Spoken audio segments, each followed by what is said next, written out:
एक ओंकार सतनाम करता पुरख निरभौ निर्वैर अकाल मूरत अजूनी सैभंग गुरप्रसाद जप आद सच जुगाद सच है भी सच नानक होसी भी सच।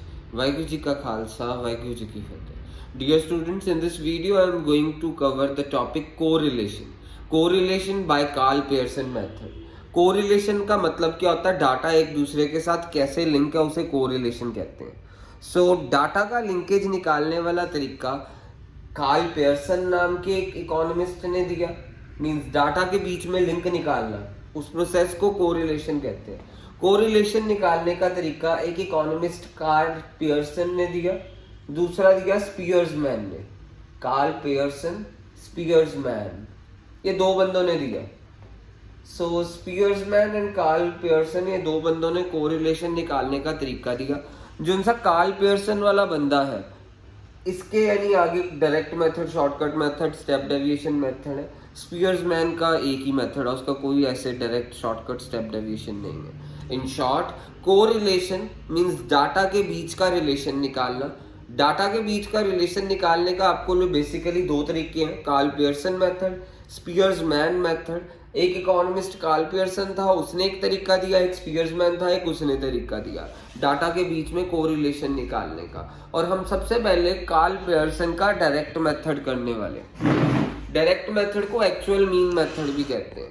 कार्ल पियर्सन का डायरेक्ट मेथड, इसको एक्चुअल मीन मेथड भी कहते हैं। तो अब मैं कार्ल पियर्सन का डायरेक्ट मेथड करने वाला हूँ, जिसका दूसरा नाम कार्ल पियर्सन के डायरेक्ट मेथड, डायरेक्ट का दूसरा नाम है actual mean method. Actual mean method.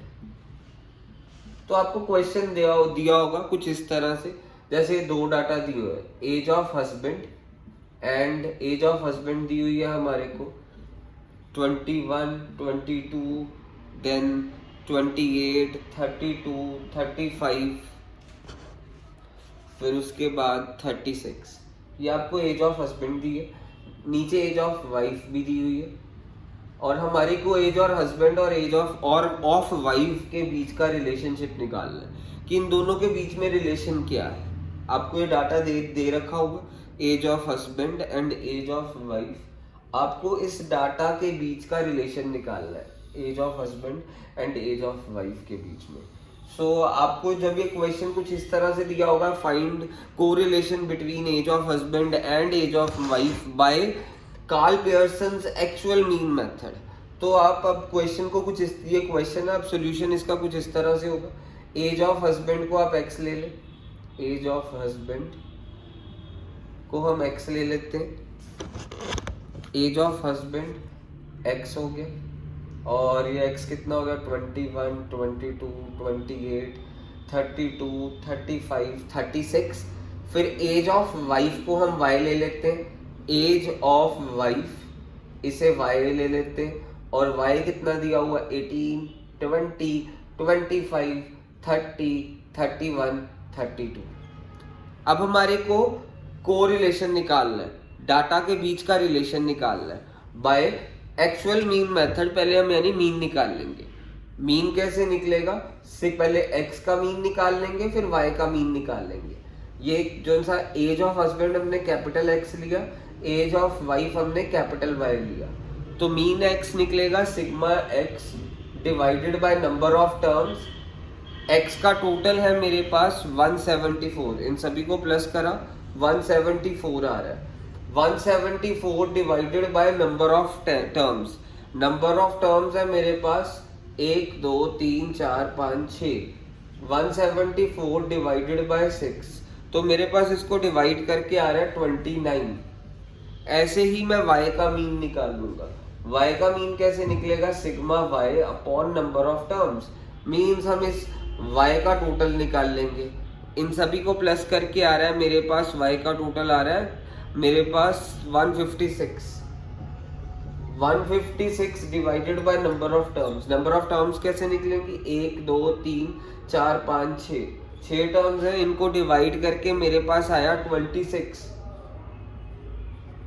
तो हम स्मॉल एक्स निकालते हैं। क्या निकाल लेंगे अभी हम? Small x. स्मॉल एक्स कैसे निकलेगा?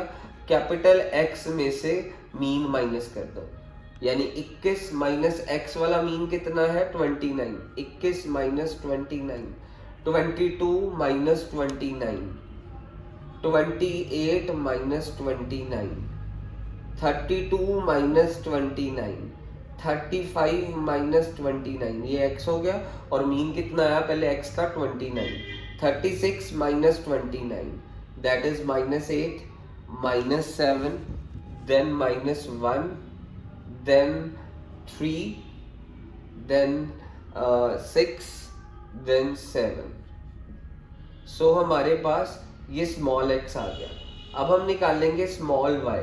स्मॉल y कैसे निकलेगा? कैपिटल Y में से हम y वाला मीन माइनस कर देंगे। 18 माइनस 26,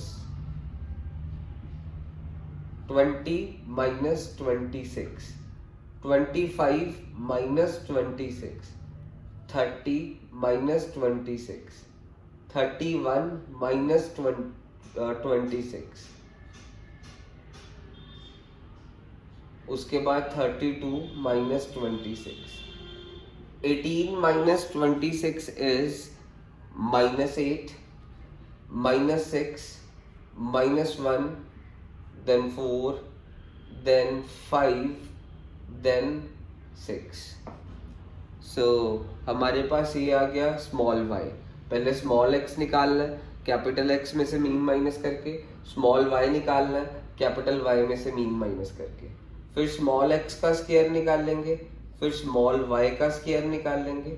स्मॉल x का स्क्वायर इज 8 का स्क्वायर 64, माइनस 7 का स्क्वायर 49, 1, 9, 36 एंड 49। स्मॉल y का स्क्वायर 64, 36, 1, 16, 25, 36। तो अब मैं इन सभी का फिर उसके बाद क्या करूंगा, small x into small y, minus 8 into minus 8 plus 64, minus 7 into minus 6 42, minus 1 into minus 1 1, उसके बाद 3 इंटू 4 12, 6 5 30, 7 6 42। तो अब मैं क्या करने लगा हूँ, कोरिलेशन निकालने लगा हूँ। बस इतना सॉल्व करके कोरिलेशन निकलेगा। कोरिलेशन का फॉर्मूला होता है R is equal to sigma small x y upon square root sigma small x square into sigma small y का square. Sigma small x y means इनका टोटल, स्मॉल एक्स वाई वाली terms का total है मेरे पास 191, small x y का total that is 191। तो मैं यहाँ पे सिग्मा स्मॉल एक्स वाई की जगह पे 191 लिख दूंगा। So sigma small x y की जगह पे 191 लिखा upon square root sigma small x square. Small x means ये रहा, इसका स्क्वायर देखो कितना है, सिग्मा स्मॉल एक्स का स्क्वायर है मेरे पास 208, सिग्मा स्मॉल वाई स्क्वायर इन सभी का टोटल है 178। So square root sigma x square कितना 208, सिग्मा वाई स्क्वायर कितना मेरे पास 178। इसको हम सॉल्व करेंगे, सॉल्व करने के बाद मेरे पास आ जाएगा आंसर 0.993। इसको सॉल्व करा जाएगा जब, तो मेरे पास 0.993। अगर किसी को स्क्वायर रूट नहीं निकालने आते तो मेरे को बता देगा, 8th क्लास वाली वीडियो का लिंक भेज देंगे आपको। 0.993। सो ये क्वेश्चन खत्म हो गया। आप में से 3-4 बच्चे ऐसे होंगे जिनको स्क्वायर रूट्स नहीं निकालना आएगा, वो मेरे को कॉल करेगा और उसको मैं उसका लिंक भेज दूंगा। 8th क्लास के स्क्वायर रूट्स वाले टॉपिक का लिंक भेज दिया जाएगा। कोई ना कोई एक बच्चा तो होगा ऐसा।